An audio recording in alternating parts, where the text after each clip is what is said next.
2003 বিশ্বকাপ শেষের পরই দক্ষিণ আফ্রিকান ক্রিকেটে ঘটে যায় একটি বিস্ময়কর ঘটনা। মাত্র 22 বছর বয়সী গ্রায়েম স্মিথ হয়ে ওঠেন দেশের অধিনায়ক। কিভাবে এত কম বয়সে তিনি হয়ে উঠলেন দক্ষিণ আফ্রিকার ক্রিকেটের মোড়ল? আজকের ভিডিওতে জানবো বিশ্বকে চমকে দেওয়া অধিনায়ক গ্রায়েম স্মিথ সম্পর্কে। স্মিথ তখন মাত্র 8টি টেস্ট খেলেছেন। অনেকেই সেই সিদ্ধান্তকে দেখছিলেন এক ঝুঁকিপূর্ণ জুয়া হিসেবে, তবে এই তরুণ বালকটি পাল্টে দেয় দক্ষিণ আফ্রিকার ক্রিকেটকে।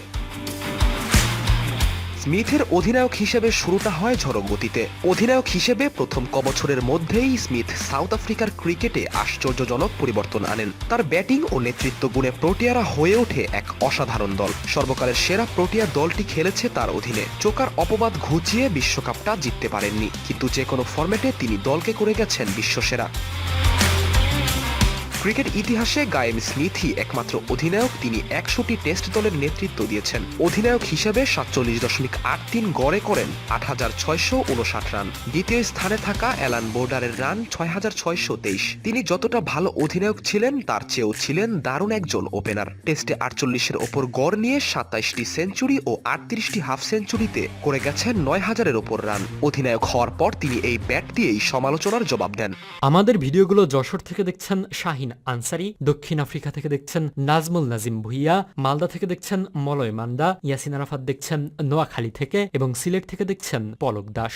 আপনি কোথা থেকে দেখছেন তা জানিয়ে দিন কমেন্ট বক্সে। 2003 সালের ইংল্যান্ড সফরে করেন টানা 2 ডাবল সেঞ্চুরি। দল হারলেও গ্রায়েম স্মিথের অধিনায়কত্বের স্টাইলটা পরিষ্কার হয়ে যায়। তিনি ছিলেন captain, leading from the front. Top অর্ডারে একের পর এক বড় ইনিংস খেলতে থাকেন তিনি, সেটা সব ফরম্যাটেই। 2006 সালে অস্ট্রেলিয়ার বিপক্ষে ওয়ানডেতে 434 রান তাড়া করে জয়ের অন্যতম নায়ক ছিলেন স্মিথ। সেই সিরিজের টেস্টেও তারা হারিয়েছিল অস্ট্রেলিয়াকে।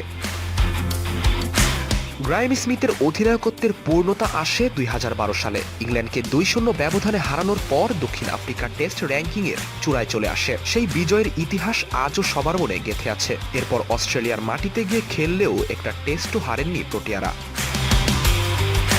টানা সাফল্য পাওয়াটা অভ্যাসে পরিণত হয়েছিল স্মিথের, তবে বাজে সময়ও এসেছিল, তবে সেটা খুব বেশি দিন স্থায়ী হতে দেননি। 2014 সালে দেশের মাটিতে অস্ট্রেলিয়ার বিপক্ষে সিরিজ হারার পর আন্তর্জাতিক ক্রিকেট থেকেই অবসর ঘোষণা দিয়ে দেন স্মিথ। তখন বয়স মাত্র 33।